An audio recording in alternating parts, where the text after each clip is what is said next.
The wedding was over. The guests had eaten, danced, and gone home. The hall was empty now, but Adaeze's mind was still filled with the laughter and music. She had dreamed of this day for years. She should have been the happiest woman alive. Yet, as she sat in the back seat of Kola's SUV on their way to his mansion, she felt uneasy. The road was strangely quiet. The city that never slept seemed too still, too dark. She glanced at Kola, who drove silently, his eyes fixed on the road. His face was calm, almost too calm, like a mask. Kola, she whispered nervously, "Are you happy?" He turned and smiled, but the smile didn't reach his eyes. "More than you know, my queen. Tonight, everything begins."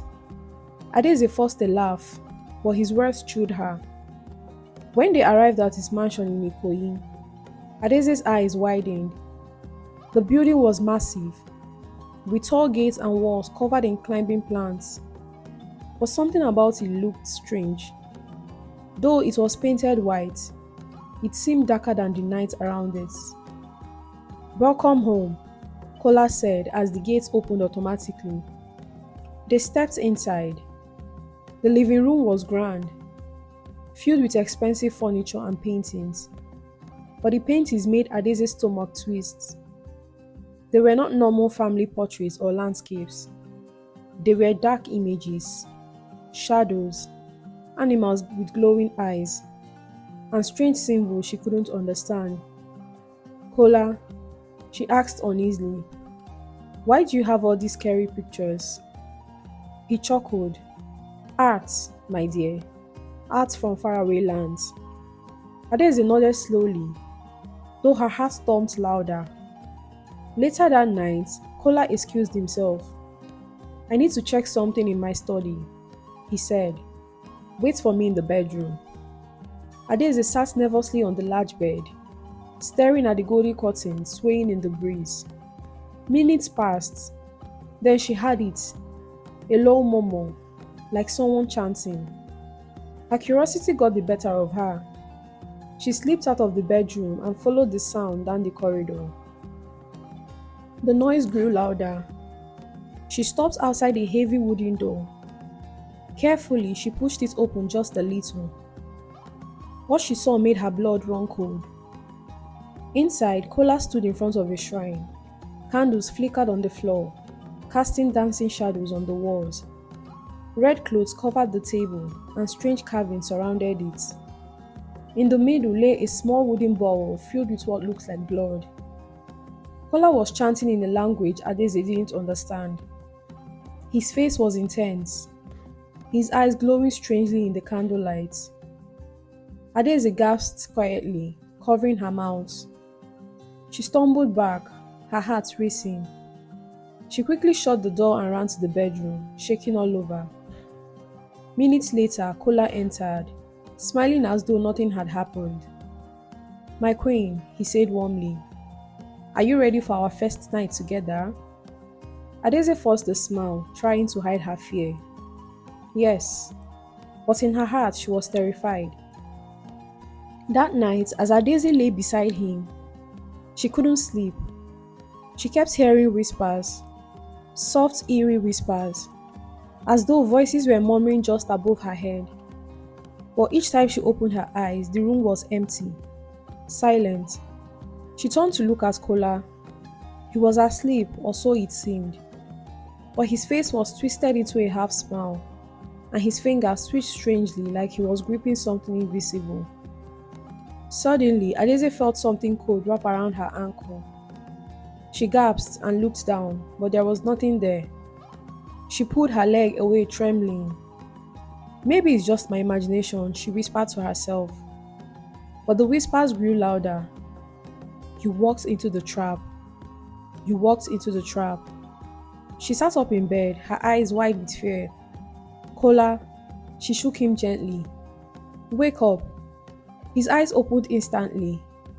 Too instantly. It was as though he hadn't been asleep at all. "Yes, my queen," he asked, his voice calm but chilling. "I thought I heard something," she stammered. Kola stared at her for a long moment, then smiled slowly.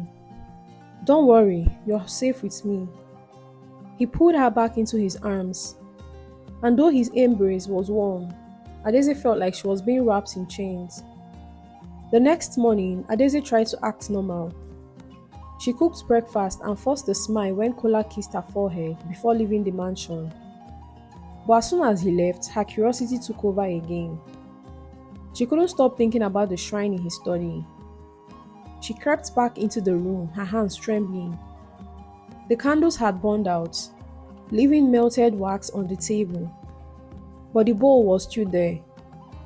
The liquid inside was thick and dark. Her stomach turned. She quickly covered it with her clothes. That was when she noticed something else. A small notebook lying on the floor.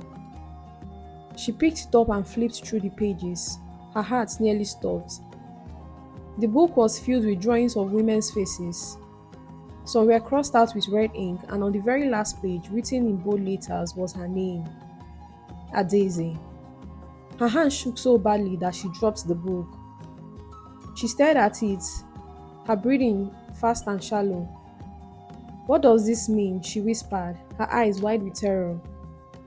She quickly returned the book to where she found it and ran out of the room, her legs almost giving away. That night she couldn't eat. She couldn't sleep.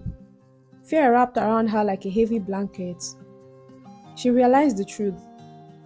She didn't know who Kola really was. And maybe, just maybe, she had married a monster. Adaeze woke up the next morning with swollen eyes. She had barely slept. The whispers, the strange cold touch, the drawings in Kola's notebook, everything haunted her. She sat on the edge of the bed, staring at her reflection in the mirror. Her wedding gown had made her look like a queen just days ago. But now, her face was pale. Her smile was gone. What have I done? She whispered to herself. The sound of the gates opening snapped her out of her thoughts. Kola was back. He walked into the room with his usual dazzling smile, carrying a bouquet of roses. My queen, he said warmly. You look tired. Didn't you sleep well? Adaeze forced a smile. I'm fine. Just the new environment. Kola studied her closely. His eyes, sharp as blades, seemed to pierce into her soul. For a moment, his smile slipped, then it returned. Good, he said softly. Tonight will be very special. I've planned something for us. Adeze's stomach tightened. Something told her it wasn't going to be the kind of special she dreamt about. That evening, Kola invited her to dinner in a smaller room of the mansion. The tables were set with candles, wine, and plates of steaming food. The lights were dim, shadows flickering on the walls. Adaeze tried to eat, but every bite stuck in her throat. She kept remembering the faces in the notebook. The woman crossed out in red. Not just one woman, but up to like 5 women. Kola raised his glass. To us, my queen. To forever. She raised hers with trembling fingers. To forever. As they drank, Adaeze noticed something strange. The wine tasted bitter, almost metallic. She placed the glass down quickly, pretending she had enough. Kola smiled, but his eyes flickered with something dark. Come, he said, standing up.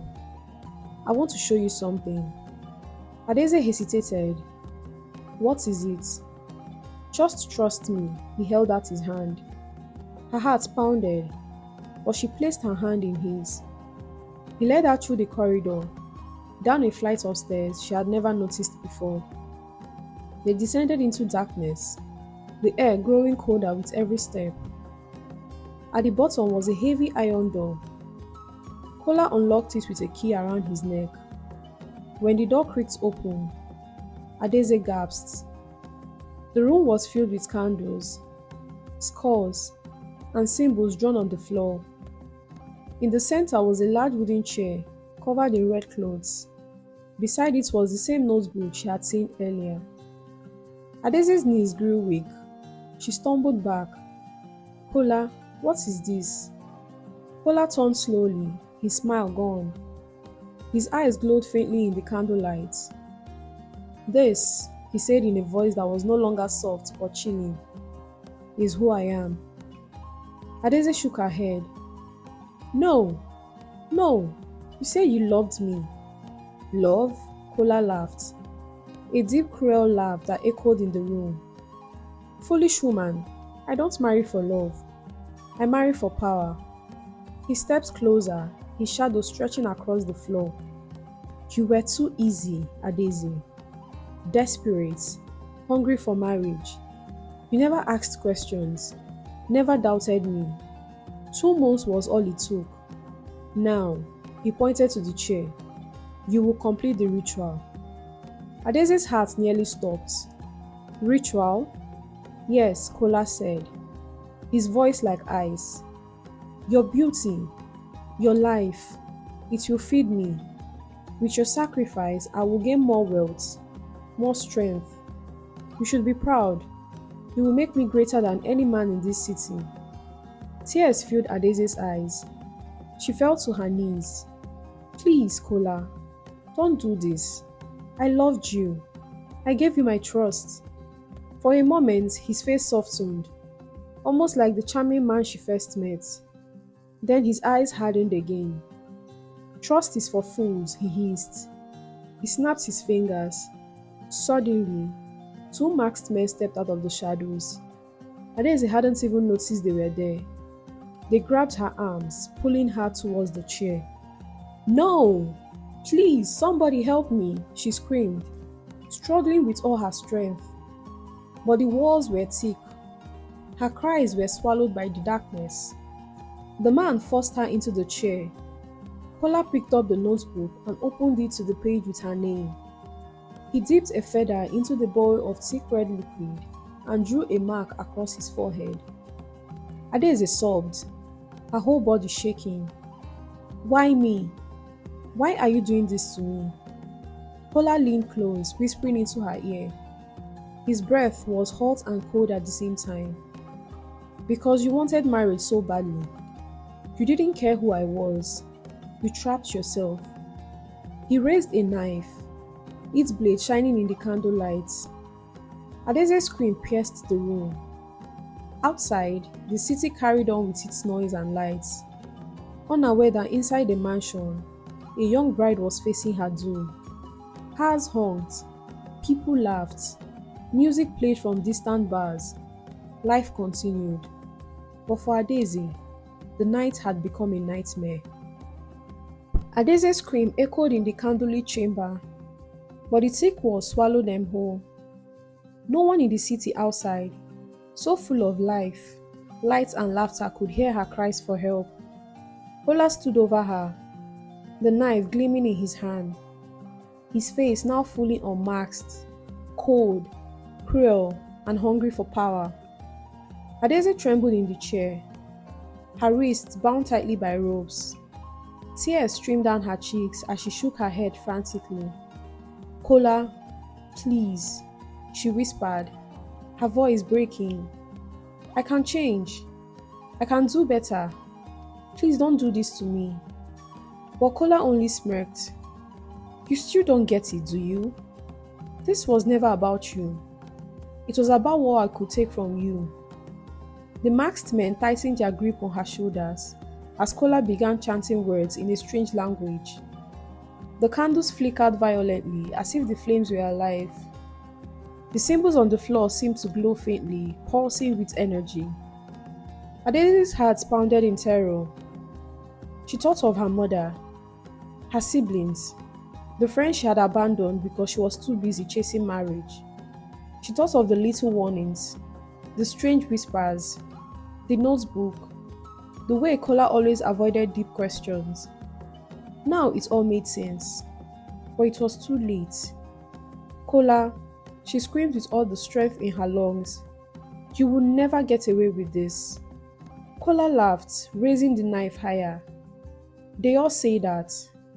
And yet, here I stand, wealthier, stronger, untouchable.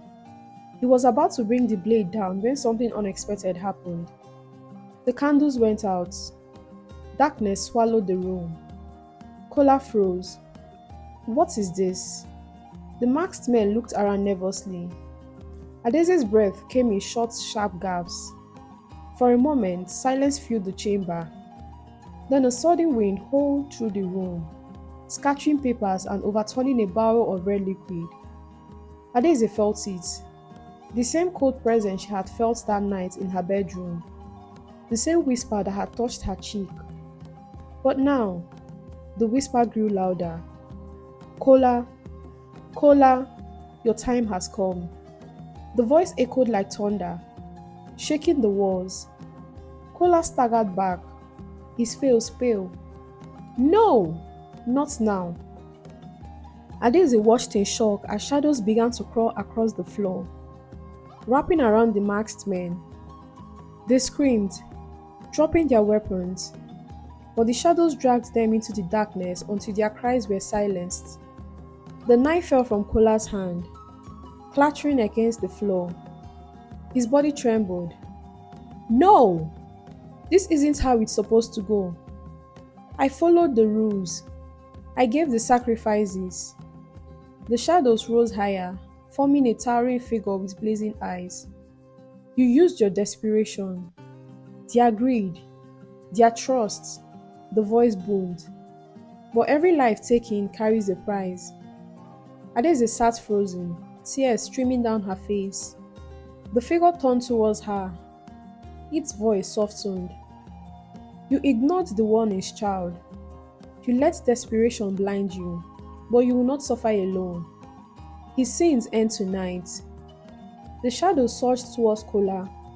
He screamed, thrashing wildly, but the dark tendrils wrapped around him like chains.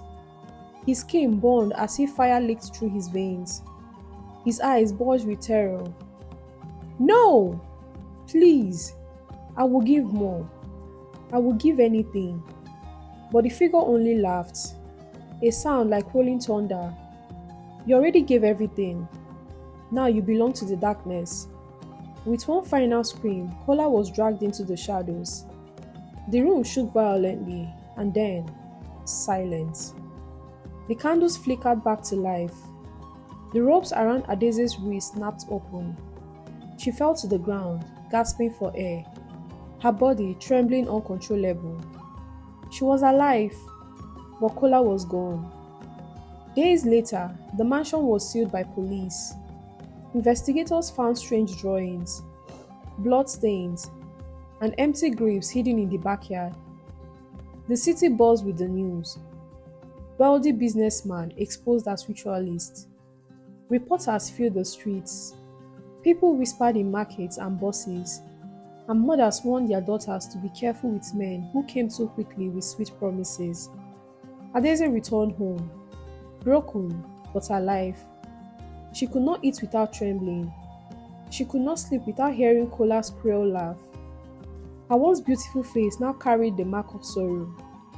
Her friends visited, some angry, some pitying. Why didn't you wait, Adaeze? Why did you rush into the marriage? Her mother wept, holding her. My daughter, marriage is not everything. If only you had listened. Adaeze could only cry. She had been beautiful, admired, desired, but her desperation for marriage had blinded her. She ignored the red flags, rushed into love, and nearly lost her life.